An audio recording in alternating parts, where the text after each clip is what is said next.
Picture this. You're standing in the inner courtyard of Luoyang's imperial palace in the 6th century, late spring, just before the monsoon heat descends like a weight on every surface. The sandstone tiles are pale and dry beneath your feet. Smoke from sandalwood braziers drifts upward, caught in a breeze that will not cool the skin. And there, framed by pillars carved with dragons and phoenixes, stand the emperor's concubines, silent, still, stripped of their silks. They are waiting for their names to be called, waiting for the coals to glow hot enough, waiting to prove their loyalty with their flesh. This is not a parable. This happened. It was ritual made grotesque, a test of devotion twisted into a theater of pain. If stories like this, of power, silence, and forgotten cruelty, resonate with you, consider subscribing and sharing where in the world you're listening from. These aren't just tales from textbooks. They're echoes. They remind us of what can be done to a human body when no one dares say no. The emperor's name was Xuanwu. He ruled during a time of fragile consolidation, the Northern Wei dynasty, a state forged from conquest and sinicization. It was a court obsessed with appearances, obedience, and balance, between Han traditions and Xianbei origins, between Confucian virtue and military violence. But beneath the rituals and edicts lay something raw and personal. A man raised by suspicion, surrounded by death, and unable to trust love unless it hurt. Historians describe Xuanwu as a devout Buddhist, a pious reformer, a ruler who brought relative peace after decades of turmoil. But scrolls cannot feel heat, and ink does not blister. The women who danced barefoot across fire to earn his favor did not leave written records. Their pain is found only in the footnotes of imperial biographies and in the uneasy tone of those who copied them centuries later. What drove a sovereign, a man seen as the son of heaven, to demand such suffering from the women closest to him? The answer lies in layers, in fear, in court rivalry, in the void left by a dead empress. But above all, it lies in the shape of the palace itself, a labyrinth of stone and etiquette where the only safe path was submission, and even that path ended in flame. The palace of Luoyang was no ordinary residence. It was a stage. Every glance, every gesture, every step across a hall was interpreted, recorded, weaponized. There were 900 concubines within its walls, each competing not just for the emperor's attention, but for survival. They lived in compartments of light and shadow, policed by eunuchs and gossiped about by senior wives. A word from a rival could mean demotion, exile, even death. And so when consort Zhenhua arrived from the outer provinces, a minor noble's daughter with calloused hands and downcast eyes, she knew better than to speak. She learned to read the room before she entered. She learned to sleep lightly and never dream aloud. Zhenhua's beauty was not the delicate, powdered kind the court favored. Her features were sun-warmed, her voice low, her gait unhurried. But Xuanwu noticed her. At first, merely as an object of curiosity, then as a figure of comfort. She asked for nothing, demanded nothing. She merely served. And in a palace of women vying to be seen, invisibility can be intoxicating. Historians speculate that the emperor's obsession with loyalty trials began after the death of Empress Gao. She had ruled the harem with precision, and her sudden collapse during a temple ceremony, some suspect poisoning, left Xuanwu shaken and paranoid. Her rivals, real or imagined, were swiftly removed. Those who remained were subjected to new rituals, ostensibly religious, but unmistakably punitive. Loyalty was no longer something felt. It had to be demonstrated, repeatedly, painfully. The first trial was held during a moonless night. A fire was lit in the central court, and coals were laid in 2 long lines across the flagstones. The chosen women, 7 in number, were told to walk the length barefoot, singing hymns of devotion. No screams, no hesitations. Only those who completed the dance without faltering would be deemed true. Of the 7, 3 collapsed. 1 never walked again. 1 died before dawn. But the emperor smiled that night and ordered the ritual repeated with each season. Always with new participants. Always under the guise of purification. It is here that we meet our 3 shadows. Not villains, but antagonists shaped by their own wounds. First, Minister Dushan, a man of exceptional mind, born into a family that had survived 5 dynastic purges. He believed in order above all and saw the harem trials as a form of necessary culling. "A weak court breeds a weak throne," he once wrote. To him, fire was clarity. Those who hesitated deserved to be forgotten. Second, Lady Feiyan, senior concubine and cousin of the late Empress Gao. She had ruled the inner palace with calculated charm, her power rooted in alliances, secrets, and fear. She saw Zhenhua's rise as a threat, not for love, but for influence. It was Feiyan who whispered names to eunuchs, who arranged for coals to be lit a little earlier, a little hotter. Her cruelty was precise, her motivations entirely rational. And finally, Xuanwu himself, the emperor who prayed daily, fasted often, and once made a monk cry with the depth of his questions. A man who feared betrayal more than war. A man who, despite his title, was helpless against the memory of a dead wife and the growing emptiness of trust. His love for Zhenhua became a mirror, reflecting not her loyalty, but his hunger to be reassured again and again. And when the words were not enough, he turned to fire. This is just the beginning. The summer trials began after the Lotus Festival.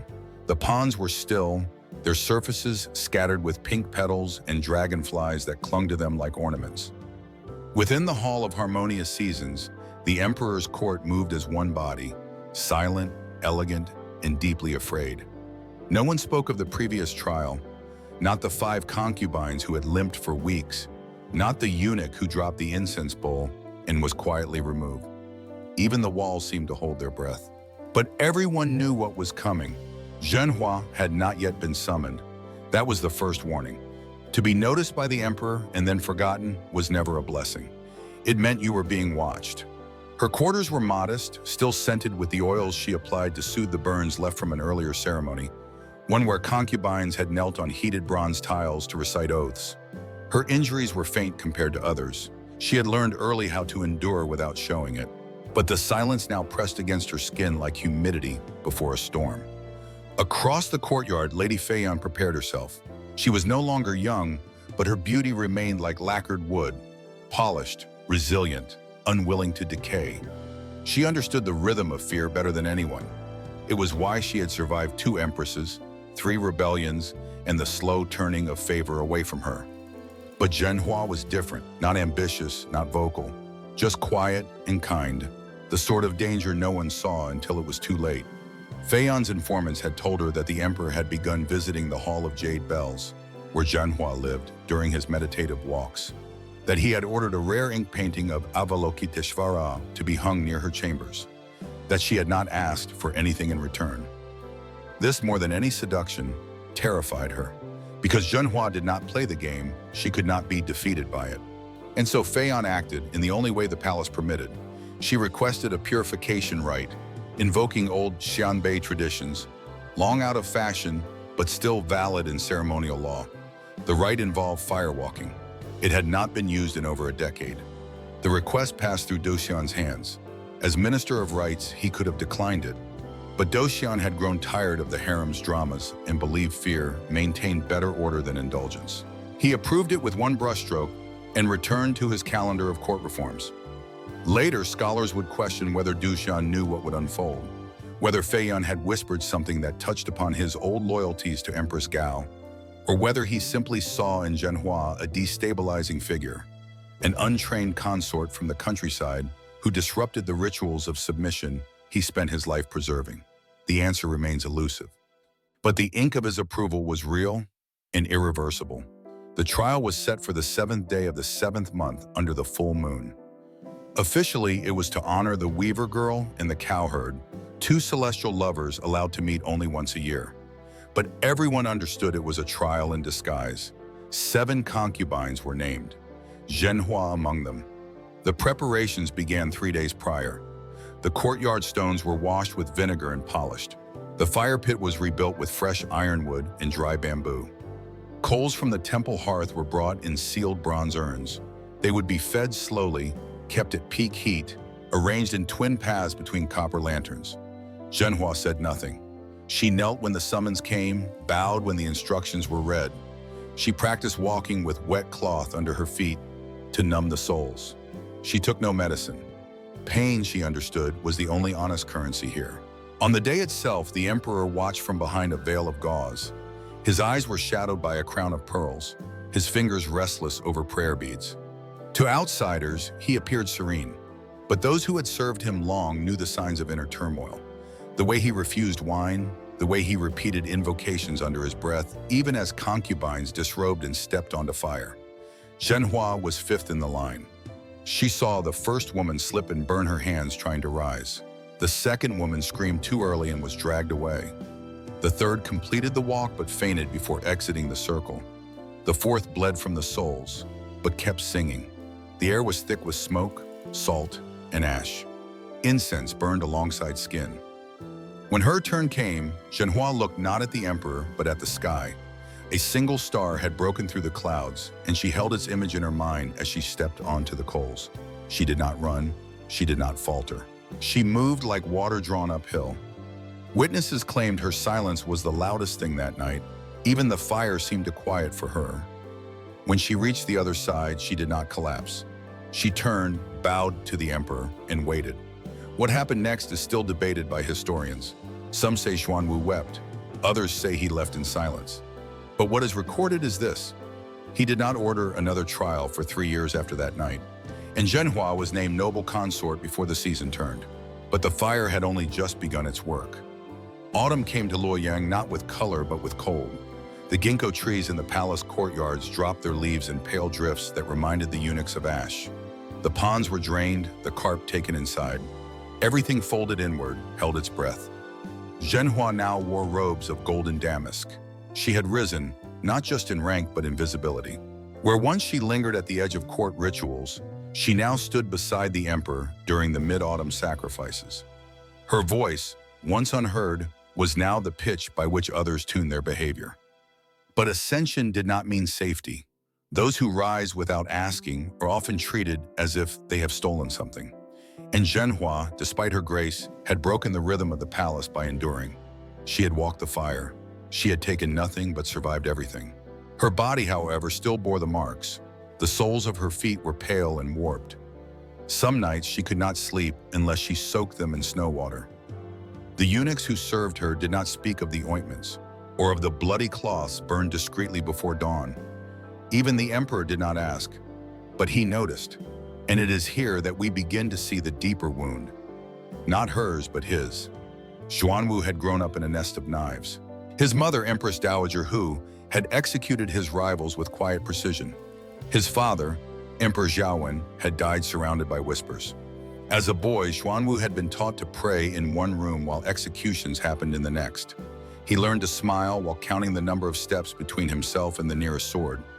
So when Zhenhua stood barefoot in fire and did not scream, he did not see devotion.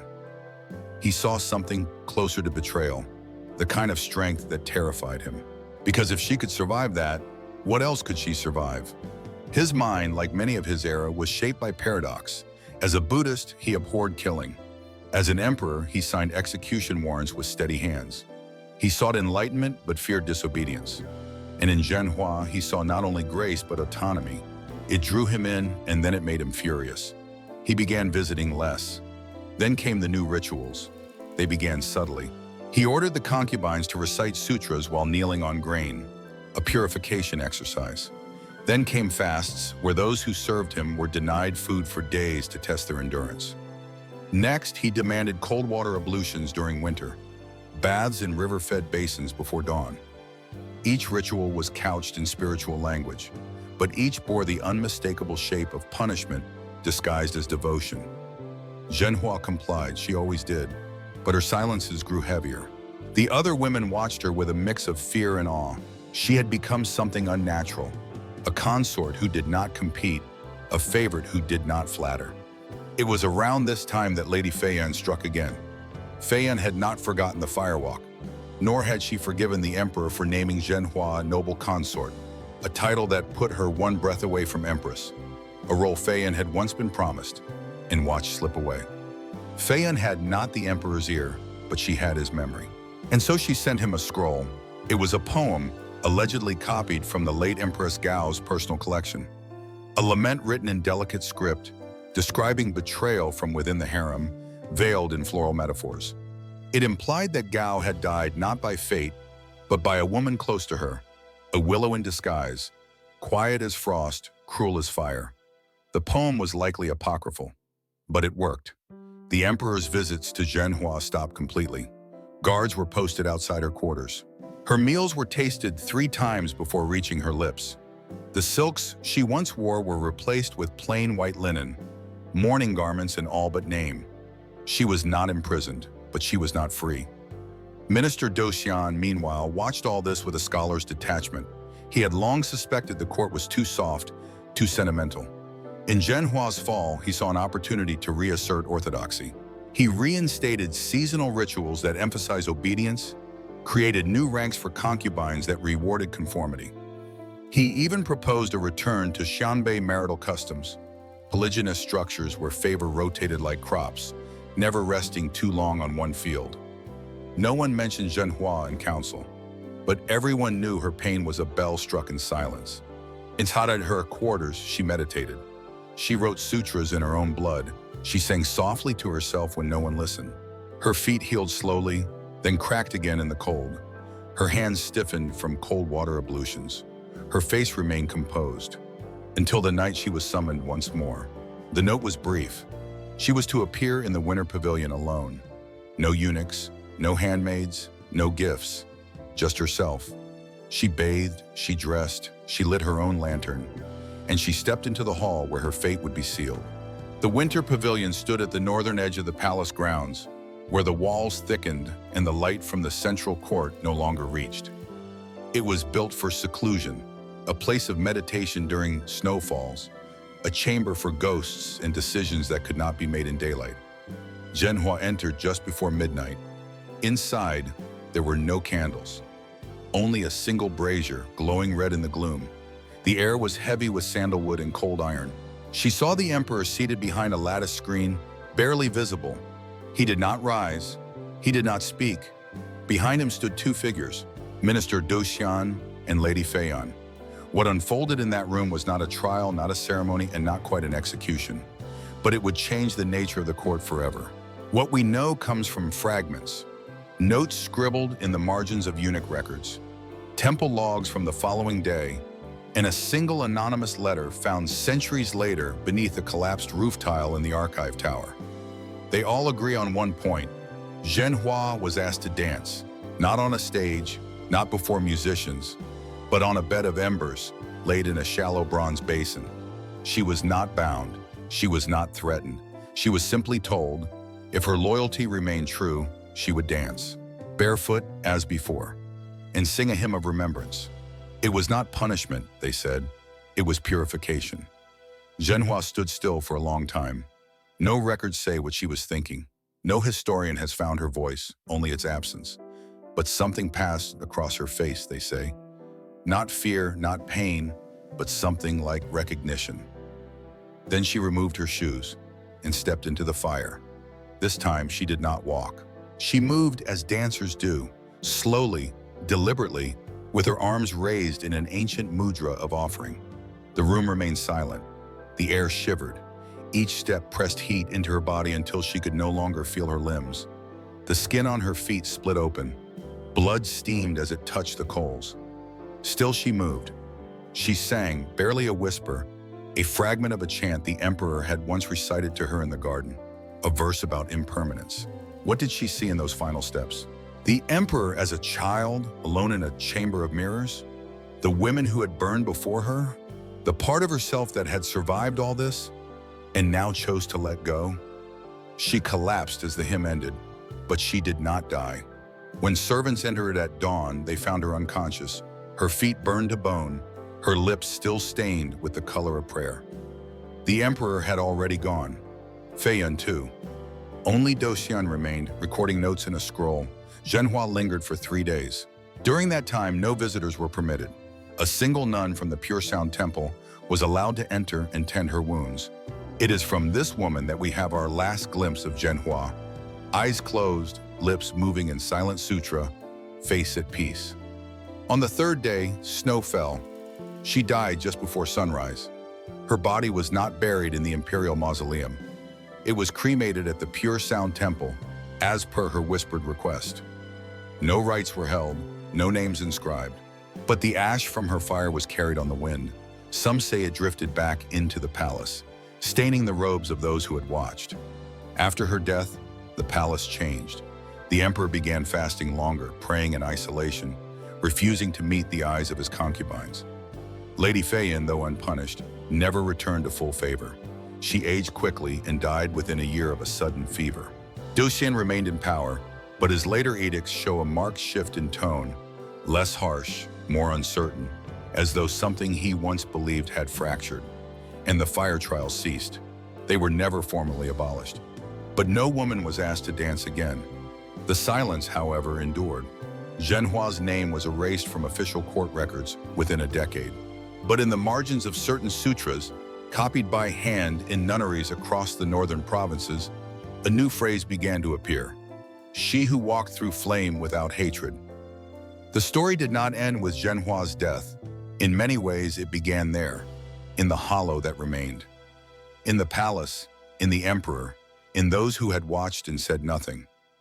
Emperor Xuanwu entered a period of seclusion unlike any before. He continued to appear for court rituals, continued to review petitions, continued to perform his duties. But the man beneath the robes was changed. Something vital had gone quiet inside him. According to later analysts, he stopped touching his wives. The inner palace grew still, and the musicians who once played to announce his entrance were dismissed.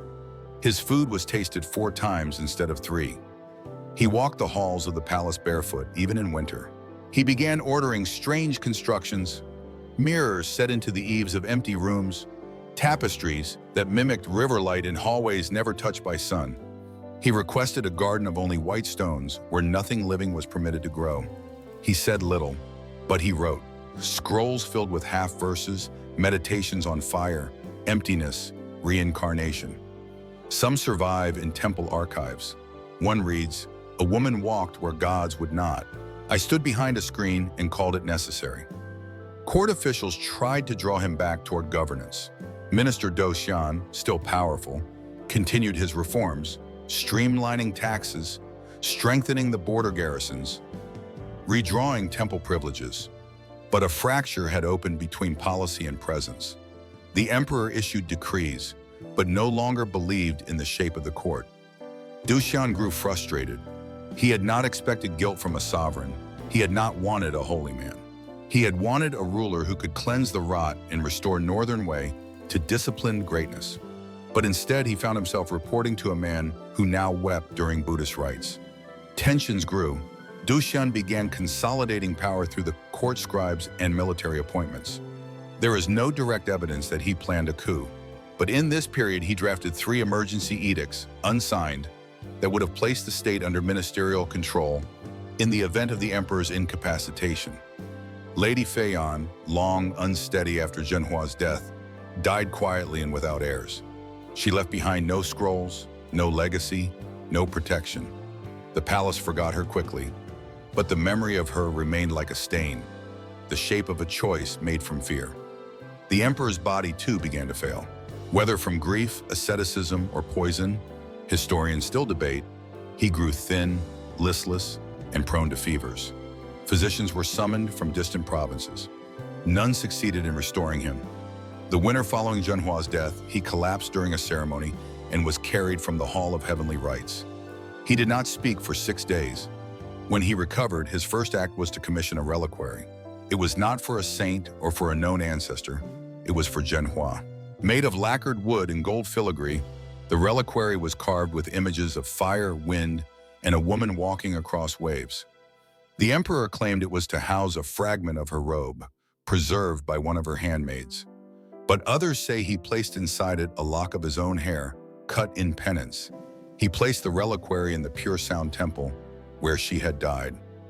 Not in the main hall, but in a side chamber, unmarked, unnamed. To this day, the chamber exists. Pilgrims call it the Hall of Ashes. They leave offerings there, silk slippers, lotus seeds, incense for the feet of the unseen. The court never acknowledged the reliquary officially, but its existence changed the emperor's relationship with his ministers. Du Xian, once confidant and advisor, now found himself under scrutiny. Whispers began to circulate that the emperor, though passive, had not forgotten who lit the first fire. 2 winters later, Du Xian was exiled on vague charges of excess zeal. He died in transit, his caravan overtaken by a freak snowstorm in the mountains. No posthumous honors were granted. The emperor did not celebrate. He simply resumed his silence. His reign continued for 6 more years. Peaceful but inward. The borders held. The taxes stabilized. But the court lost its vitality. No new empress was named. The concubines lived like widows. Ministers aged without successors. The inner palace became a cloister. Then, one spring morning, as plum blossoms returned to the temple walls, Xuanwu died in his sleep. Some say he had been fasting for weeks. Others claim he drank a bitter tincture prepared by monks to purify the soul before death. He was 38 years old. His death marked the end of an era. Not just of a reign, but of a certain cruelty disguised as devotion. The fire trials were never revived. In the epilogue, we'll explore the legacy, what this story became in history, and what it means for us now. History is not a mirror. It is a wound that reopens when touched. The story of Emperor Xuanwu and the trial by fire did not vanish, but it changed shape. In official chronicles compiled under later dynasties, especially the Book of Wei, the names are softened, omissions made. The trials are referred to obliquely as ritual purifications or tests of virtue. The reasons for Zhenhua's rise and fall are obscured in passive constructions. She was elevated. She became estranged. She departed. But among temple scrolls and folk songs sung in villages once tied to the palace grain supply, her name persisted. Zhenhua, the lotus that did not wither, the consort of the Ember Path. In the north, nuns in certain Buddhist sects began offering prayers for women, tried in silence. In the Pure Sound Temple, the Hall of Ashes became a shrine not just for Zhenhua, but for all women who had endured palace rites never written down. The reliquary still rests there. Modern archaeological surveys in the 1990s confirmed the presence of a sealed lacquer box, never opened, embedded in the eastern wall of the chamber. Experts believe it may indeed be Xuanwu's offering. And what of the emperor himself? Later historians, particularly those influenced by Neo-Confucian moral philosophy, treated Xuanwu with guarded admiration. They praised his piety, his commitment to peace, his literary sensibilities. But beneath the praise is an unease, a sense that he was both too gentle and too cruel, too devoted and too broken. His spiritual reforms shaped Buddhist practice for a century, but the fire he lit in the courtyard never quite went out. Today, in academic circles, the firewalk trials are understood as a psychological response to grief and paranoia. Experts like Dr. Liang Shuhua of the Luoyang Historical Institute describe them as ritualized performances of control, using public suffering to repair a personal sense of betrayal. Others, such as Professor Mei Zhang, argue that Xuanwu's behavior reflects the deeper pathology of court isolation. He lived in a palace where truth could not reach him, so he created a new truth, one that required pain to be believable. And what does it mean for us?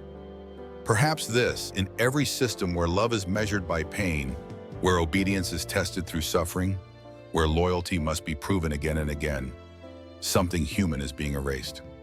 Zhenhua walked through fire, and it made her visible. But only in burning did the court allow her to exist.